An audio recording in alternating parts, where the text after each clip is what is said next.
9 de la mañana, 42 minutos, 13 grados la temperatura. Le damos la bienvenida al senador del Partido Nacional, Gustavo Penades. Le agradecemos, se atrasó un poquito la entrevista, pero finalmente pudo llegar, así que le agradecemos el esfuerzo. No, mi disculpa por no haber llegado ahora. Son horas intensas en el Parlamento porque ya se va a pasar al plenario para la votación de la rendición de cuentas. Se están ultimando los detalles en Comisión de Presupuesto Integrada con Hacienda. ¿Qué se le puede contar a la gente de cómo va englobándose la rendición de cuentas? Bueno, justamente yo soy el presidente de la comisión. Ahora en 20 minutos, un poco más, voy a empezar a presidir la última etapa del trabajo en la comisión. Es una buena rendición de cuentas, es una rendición de cuentas que aumenta el gasto en alrededor de 240, 250 millones de dólares. Se ha logrado, en la medida de las posibilidades, atender muchas de las demandas que existían. Ciencia, tecnología, educación, la universidad, salarios deprimidos de policías y de militares, ayudas y transferencias a institutos de investigación. Así que la creación de una agencia vinculada al cine con un importante fondo de recursos. Así que creo que es una rendición de cuentas, no se aumentan impuestos, y ese es un dato importante también, porque cada vez que uno habla de aumentar gastos, la plata sale de algún lado y de acá por suerte sale de economías que el Ministerio de Economía había realizado en una tarea muy importante que han llevado adelante y en reasignaciones presupuestales que también hemos tenido. Así que es todo lo que se necesita, por supuesto que no, nunca es suficiente, pero es una mejora importante a los sectores que habíamos priorizado tanto por parte del gobierno como por la bancada de diputados y senadores de la coalición. La Universidad de la República es uno de También. ellos. Sí, la Universidad de la República. A un acuerdo entre, por lo menos, la propuesta que hay desde el Parlamento y lo que se solicita por parte de la intergremial. Bueno, lo que pasa es que lo que se solicita es casi que inalcanzable, aunque tuviéramos el cuerno de la abundancia. Lo que tenemos es una mejora muy importante para el Hospital de Clínicas, una mejora que permitirá la extensión de los servicios universitarios en el interior del país, las horas docentes vinculadas a justamente atender la demanda de un ingreso más importante de estudiantes universitarios. ¿Las becas? Las becas también. La UTEC recibe un dinero que permite y garantiza la posibilidad de continuar con los cursos y las carreras y la finalización de las mismas desplegadas en el interior del país. Educación, la ANEP también recibe una partida importante de dinero, así que realmente, le vuelvo a repetir, seguramente que van a decir que es insuficiente. Es todo lo que se pudo y más.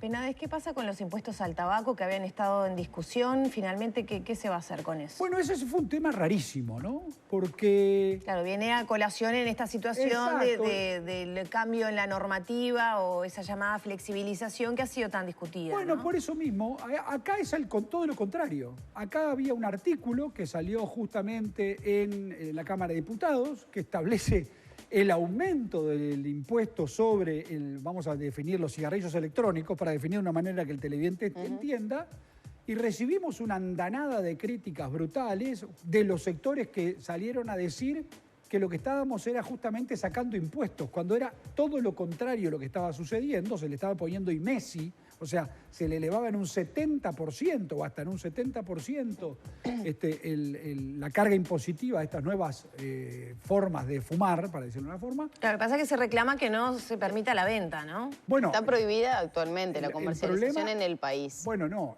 Ahora no. Se pueden traer desde el... Bueno, ahí está. El problema es que esto lo que buscaba justamente era no solamente la posibilidad de cargar impositivamente lo que en el país ya está hoy comercializándose, pero además lo sorprendente es que después se utilizaba, no, y ya ven ahí ustedes que además hay una norma que establece que va a poder tener precio diferencial el tabaco y la venta de cigarrillos en la frontera. Eso existe desde el año 1996.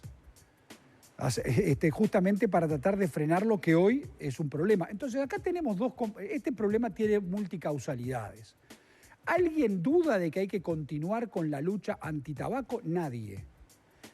Ahora bien, acá tenemos dos componentes. El que tiene ganas de fumar hoy lo puede hacer, el que le recomendamos que no lo haga, que es perjudicial para la salud, se lo intentamos desestimular. Por otro lado, la principal marca de tabaco que se comercializa en el Uruguay ingresa por contrabando. Y por otro lado, Uruguay tiene una industria del tabaco que genera puestos de trabajo en el Uruguay. Entonces, tratar de hacer que todas estas cosas coincidan es muy difícil. El Uruguay, el gobierno está pensando en ablandar las medidas contra la lucha del tabaco para nada. El Uruguay tiene que atacar el ingreso ilegal de tabaco porque, entre otras cosas, no está garantizada la calidad de lo que se fuma. Sí, pero no se puede. Lamentablemente, el ingreso sigue siendo masivo. Y por el otro lado, hay una industria nacional que debería de ser por lo menos salvaguardada, porque lo que en el Uruguay no está prohibido es fumar. Finalmente, entonces, en el proyecto de rendición de cuentas, ¿qué queda incluido? Hoy en el proyecto de rendición de cuentas se retiraron los artículos para no generar este problema frente a este clima. Yo creo, y voy a hacer los intentos en estas horas, de volver a reinstalar el artículo que viene de la Cámara de Diputados. Me parece difícil, creo que esto debería de tratar de lograr que el Poder Ejecutivo remitiera un proyecto de ley aparte, creo que están trabajando hace tiempo en eso. Lo que quede que la teleaudiencia tiene que tener tranquilidad es que el gobierno no está pensando en ablandar ninguna norma que convoque a fumar. Fumar es perjudicial para la salud. Ahora, las personas que fuman, que tienen todo su derecho de hacerlo, hoy en el Uruguay la principal marca de tabaco que se vende es de contrabando. Y ese es un problema para la salud, que agrava la situación, y es un problema para la industria nacional que existe. Quiero volver al tema anterior de los cigarrillos electrónicos. Sí. Actualmente no está permitida la venta dentro del país. Sí, es verdad. Con esta modificación que se pretendía hacer, ¿se podrían comercializar dentro del país? Mire, la verdad es que el problema está que hoy hay una estrategia que va derivando hacia abandonar la forma de fumar tradicional para pasar a la electrónica, entre otras cosas porque supuestamente ocasiona menos daños a la salud. Acá varios médicos han dicho que no. Sí. Bueno, por eso mismo, yo también coincido que no. A ver, yo soy el principal, no fumo, detesto que fumen al lado mío, no soporto, creo que hay que seguir trabajando en contra de eso, como también hay que trabajar en contra del consumo en exceso de alcohol, como el consumo exceso de drogas. Es una patología, ahora, o por lo menos genera daños a la salud. Ahora, eso es una cosa. La otra cosa es trabajar sobre la posibilidad de aumentar la carga impositiva y eventualmente prohibir algunos métodos de consumo y de comercialización en el país. Benadés, entonces, en la jornada de hoy, ¿qué queda por procesar en cuanto a ya al cierre que va a dar la comisión? Estamos terminando algunos, lo que se conocen la jerga parlamentaria, aditivos, o sea, nuevos artículos que van a engrosar los que ya vinieron del Poder Ejecutivo y que tienen mucho que ver con estas partidas de reasignación de dinero que mejora las partidas que reciben algunos sectores que pretendimos priorizar. Benadés, le cambiamos de tema para aprovechar estos minutos también. Es como inevitable no tocar el tema del ex jefe de seguridad del presidente de la República. Hoy Búsqueda plantea una situación de respaldo público, pero enojo privado, con esta situación y de alguna manera hacia el presidente de la República. ¿Cuál es la realidad? ¿Cómo se está trabajando desde el gobierno con un tema tan delicado, ¿no? Entiendo, porque más allá de la polémica que se pueda generar, estamos hablando de una organización que trabaja desde hace muchos años, donde la fiscal Fossati, el primer día que habló con los medios, dijo que se podía tratar hasta miles de documentos falsos y pasaportes que se hayan entregado, documentación uruguaya a extranjeros que no sabemos para qué se están utilizando. ¿Cómo es el nivel de preocupación a ver, en la interna? El nivel de preocupación es grandísimo. Y ahí podemos separar el tema en dos partes. Vayamos por la primera, que es, como se dicen los jóvenes, nos estamos comiendo un garrón gigantesco con la presencia de esta persona, que era el jefe de custodia del presidente Lacalle, que parecería fue reclutado en agosto del 2020, o del 2021, perdón, para integrar esta organización que tenía la misión de otorgar pasaporte de esta manera. Y eso, por supuesto, traiciona la lealtad, la fidelidad, y el presidente de la República creo que lo ha definido muy bien cuando habló de que él no hubiera puesto nunca a cuidarse a él mismo y a su familia a esta persona. Se conocían algunos antecedentes, es verdad, el presidente mismo lo reconoció. ¿Se conocían desde hace años? No, se conocían cuando asumió el actual gobierno. Entre los antecedentes que se conocían no estaban los que se han conocido en las últimas horas, que tienen vinculación a que tuvo 2 procesamientos. Uno de ellos se dice, todavía no se confirma, si con prisión en una cárcel en Maldonado. Eso se conoció recién, eso lo conocimos en la jornada de ayer, ayer. la tarde. O sea, porque si esto se hubiera conocido antes, esta persona jamás hubiera sido el jefe de custodia del presidente Lacalle. Ese es un tema. en donde lamentamos la situación, nos sentimos, y me imagino el presidente traicionado en su confianza. Ahora, el otro tema que es más grande, que parecería ser que en el Uruguay desde hace muchos años, existe una organización delictiva que se encargaba de otorgar pasaportes. Y que en el año 2019 parecería ser, hubo un fiscal que, conociendo una denuncia que se hizo en aquella oportunidad por las autoridades de aquel entonces, archivó la causa. Y entonces esto trasciende a esta administración y viene de administraciones anteriores. Y entonces lo que el Ministerio del Interior y la Justicia tendrá que hacer son dos cosas. La primera, que esto no quede en que procesaron con prisión al señor Astesiano. Y ahí quedó todo. No, acá tenemos que ir hasta el hueso también para investigar quiénes integraron esa organización, las eventuales responsabilidades que existieron en esta administración y en las anteriores. ¿Para qué se otorgaban esos pasaportes? Para quiénes se otorgaran, quiénes son. Pero, senador, también queda, yo entiendo lo que usted dice, el presidente se está comiendo un garrón. Ese punto de vista, ¿no habla mal también del trabajo de revisión de quién se acerca al presidente? Es decir, me surgen dos pensamientos. Uno, cualquiera con un poco de maña se acerca y logra un punto estratégico personal de cercanía con el presidente, porque ese trabajo no solamente, ¿verdad?, sino que conoce la vida, viaja con él y su familia, lo más preciado que puede tener un ser humano y lo más cuidado también para alguien que ocupa un lugar de esa envergadura. Este país, donde todos nos conocemos y donde pensábamos que estas cosas no pueden pasar, están sucediendo. Entonces ahí me surge pensar, hay digamos, con el diario del... confianza. Yo sé que es con el diario del lunes, por supuesto que hago la pregunta, pero creo que muchas personas se lo están preguntando. Sí, por supuesto, es muy legítimo lo que usted dice. ¿No hay capacidad para revisar eso? Sin ¿No lugar a dudas, cuidó al presidente en todo caso? Sin lugar a dudas será un episodio que tendremos que pensar. Con el diario del lunes uno se pone a pensar, ahora, yo que conozco de hace muchos años cómo funcionan estos supuestos servicios de seguridad, etcétera, etcétera, esta persona se acercó siendo un militante que empezó siendo, cuiden, terminaba la campaña electoral y si te he visto no me acuerdo, no era que uno integraba las estructuras ni nada que se le parecía, volvía a la campaña electoral, algunos aparecían, ¿cómo te va? O sea, por lo menos en el Partido Nacional eso era así. Otra cosa es cuando se es presidente de la República. Y eso evidentemente lo que denuncia es una situación en la que no estábamos preparados. En el año 2010, en el año 2005, en la primera presidencia del presidente Vázquez, el presidente Vázquez lleva custodias de su confianza y algunos de ellos tenían antecedentes penales. Bueno, pero ahora, eso no quita... Por supuesto, pero yo no estoy justificando... Igual está mal, ¿no? Yo no estoy justificando nada, porque no soy de los que recurre al pasado para justificar el presente. Es verdad. Con el diario del lunes usted se pregunta, digo, no, evidentemente no, esto va a tener que cambiar. Y la otra cosa que me da... Hay estilos. ¿Qué pasa? Entonces, ¿dónde está la cuestión? ¿El Ministerio del Interior? ¿Que se esconde en información? ¿Hay un funcionamiento paralelo? ¿Hay bandas organizadas que están, digamos, teniendo injerencia en el manejo de la información? Bueno, eso se está investigando porque llama poderosa... ¿Quiénes deberían cuidarnos? A nosotros y al presidente de la República. Bueno, es muy pertinente su pregunta porque... un dato que ha surgido es que este dato que conocimos por la prensa ayer del supuesto procesamiento con prisión, nosotros nunca lo conocíamos y en los antecedentes que se manejaban eso nunca figuró. Bueno, y entonces ahí... Me da más miedo segunda hipótesis. Es que a mí también, porque lo que está eventualmente manejándose y se está investigando es si no fueron manipulados en algún momento los datos de una persona que se sabía estaba muy cercana a la custodia del presidente. Por eso hay una intencionalidad de alguien... Y bueno, ahora, eso será de las cosas que se están investigando también, porque además eso sucedió o eventualmente sucedió en algún momento de esta administración o de la anterior. ¿No hubo advertencia del ex ministro Larrañaga al presidente sobre...? Se conocía de antemano todo lo referido a las convocatorias a las indagatorias. Eso se conocía de antemano. Ahora, sobre los procesamientos, no. Pero el presidente dice conocerlos del año 99. Sí, señora. ¿No? En 2002, esta persona es procesada sin prisión.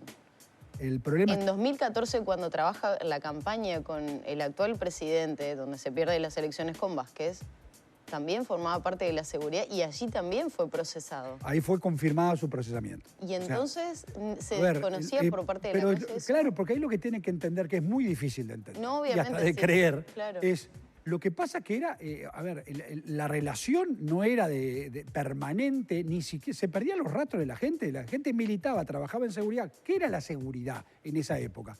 Cuando vas a un acto, estar cerca por si hay alguno pero que... en esa época, digo ahora, en 2019. Pero eso es lo que quiero explicar. O sea, si estamos pensando en seguridades, por lo menos en el Partido Nacional, que estuvieran vinculadas a oficinas, a inteligencia, a equipos vestidos de trajes negros, con esto, con el micro, eso no existió nunca. Era gente que se acercaba y decía, che, vos, vamos a custodiarlo.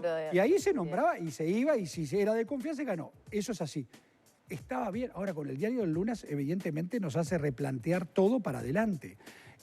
Otro tema es la custodia presidencial, que es lo que usted decía con razón. Claro, pero el presidente el lunes pasado en la conferencia habló de esa confianza y después es como que a medida que se van conociendo detalles, cambia un poco ese discurso que se vio el lunes. ¿Por qué? Porque se dijo que esto no cambiaba en nada, sin embargo ahora se piden todos los antecedentes de todas las personas vinculadas a la seguridad. Bueno, que justamente porque lo que estaba diciéndole a usted, cuando usted está ante esta situación y, como dice, reitero el concepto, se está comiendo este garrón, dice, che, vamos a investigar todo. Esto es lo que nos obliga hacia el futuro, es pensar en cosas que en el Uruguay no pensaban. A ver, el Uruguay, la calle Pou es un individuo que anda con una persona sola de custodia.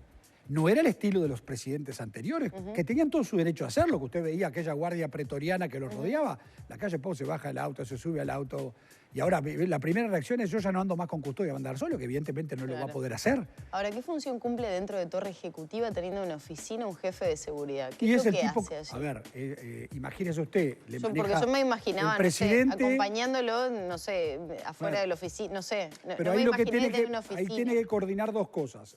La custodia personal con el servicio de custodia de la Presidencia de la República. Entonces, la agenda del presidente hoy. Bueno, el presidente, vamos a poner cualquier ejemplo, va a una escuela pública en Pando o en cualquier parte del país. Bueno, se manda antes gente que controle cuántos autos van, después de ahí dónde viene, se traslada hacia dónde. O sea, es una coordinación muy... sí, nosotros los periodistas lo conocemos porque muchas veces, cuando están dudas si va el presidente o no, ya si ves venir ahí. La cantidad de gente. Exacto, porque ves que hay varios tiras, como se dice comúnmente en la vuelta. Bueno, esas cosas eran las que se coordinaban. ¿Y acceso a qué tipo de información tenía este presidente? Absolutamente colateral, o sea, lateral. Y preocupa, por ejemplo, porque era algo ayer que planteábamos también, cuando cada día se dan a conocer más detalles de la investigación, que funcionarios de identificación civil haciendo teletrabajo pudieran acceder a cuestiones tan personales como actas, documentación y demás. Digo, a partir de ahora también hay un replanteo de cómo se realiza el teletrabajo en las oficinas públicas. A partir de ahora nos obliga, bien a la uruguaya, tienen que pasar estas cosas, porque aquel dicho, en Uruguay estas cosas no pasan, pasan. No, y porque había una confianza en medio de una pandemia de que, bueno, si el funcionario trabajaba desde su casa y accedía a instalaciones... Lo que usted dice está perfecto y nos obliga a pensar... A ver, le voy a contar una cosa que viene... nosotros, a pedido del fiscal, en la Fiscalía General, en esta rendición de cuentas, estamos creando una oficina en la Fiscalía que se va a dedicar a la ciberseguridad y a los ciberataques, porque hoy el Ministerio de Defensa y el Ministerio del Interior están trabajando sobre hipótesis de cosas que han sucedido hace poco tiempo atrás. Se acordará que ya pasó. Por supuesto. Y yo le quería preguntar, ¿ve vinculación entre el hackeo que hubo de identificación civil y esto? No, pero lo que le demuestran las dos cosas es el estado de vulnerabilidad de creer, no, ¿y en Uruguay para qué? Claro, porque igual aparte esto no fue un hackeo, era gente que estaba dentro de cada uno de los organismos. Por eso yo decía hace un momento, la investigación tiene que ir de parte de la Fiscalía, del Ministerio del Interior, del Ministerio de Relaciones Exteriores, hasta el hueso. Porque esto no puede quedar en Astesiano sí, Astesiano no, que es el primer chusmerío que a todo el mundo le gusta. No, Astesiano había entrado en esto, parece ser, en agosto del 21, dicho por la fiscal. Pero esto en el 2019 existía. Y antes no existía, porque usted dice un dato que también tendría que confirmarse. ¿Cuántos pasaportes son?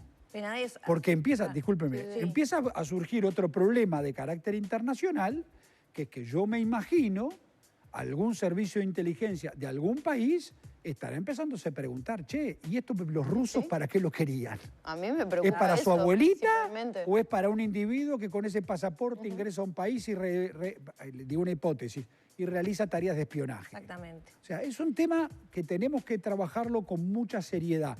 Ahora, si vamos a entrar en el de, que parecería ser, ojalá que no, y las responsabilidades, y esto es culpa de fulano, y vamos a convocarlo al Parlamento. Ahora, si esto lo vamos a encarar seriamente, es decir, es verdad, hubo un traspié, es verdad, nos estamos comiendo un garrón, es verdad, es un episodio grave, es verdad, tenemos que trabajar todos para que esto no se vuelva a repetir, bueno, esto implica de todos una responsabilidad en el encare distinta a la de las pasadas de facturas chicas en la que eventualmente se pueda caer. ¿Apoyaría una comisión investigadora en el ámbito A parlamentario? ver, yo no la descarto, pero la comisión investigadora en el ámbito parlamentario no tiene razón de ser, no porque esté en la justicia, porque no existen datos. O sea, ¿se va a llamar a declarar a quién? ¿Usted se cree que ahora parecería ser que se pretende responsabilizar porque jurídicamente depende de los servicios de custodia del presidente el prosecretario de la presidencia?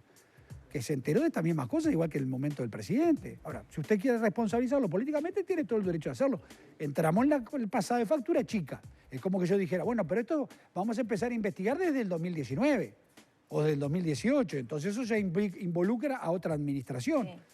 Bueno, espero no caer en eso. Y muy, ya brevemente, porque tenemos que cerrar, pero porque esto también viene teñido de una imagen de otra alternativa, que es pensar, bueno, lo que pasa que viene vinculado a la calle Herrera y es esto de los chicos malos que cuidan al presidente, que conoce de cosas más o menos, pero bueno, hay como interferencias entre el mundo más oscuro y el otro como para, digamos... No, este señor nunca fue custodia de la calle Herrera. A ver. Debe haber trabajado la seguridad, sobre todo pensando en la edad de esta persona. No, la vista gorda a ciertas cosas porque hay confianza, el intercambio de favores. Él empezó trabajando en la custodia del doctor Abreu, cuando el doctor Abreu fue candidato a vicepresidente del 2009, siendo un gurí. Porque es un hombre que no... 50 y poco. Exacto. Ahora, no. Y con la calle Herrera no tiene nada que ver. Quien trabajó toda la vida con la calle Herrera, ustedes quizás lo conocieron, era un comisario llamado Freddy Custar, que lamentablemente falleció y que era un caballero. No tiene nada que ver la calle Herrera, esto, ni tampoco los episodios del 90. Si entramos, ahí está, si entramos en esa ensalada y terminamos en la política chica. ¿Penades hay 100% de respaldo del presidente después de esta situación? ¿Al presidente? 200% de respaldo. Muchas gracias por estos minutos, Penades. Por favor, un gusto. Cerramos por aquí la conversación con el senador del Partido Nacional, Gustavo Penades. Ya son las 10 de la mañana, 4 minutos.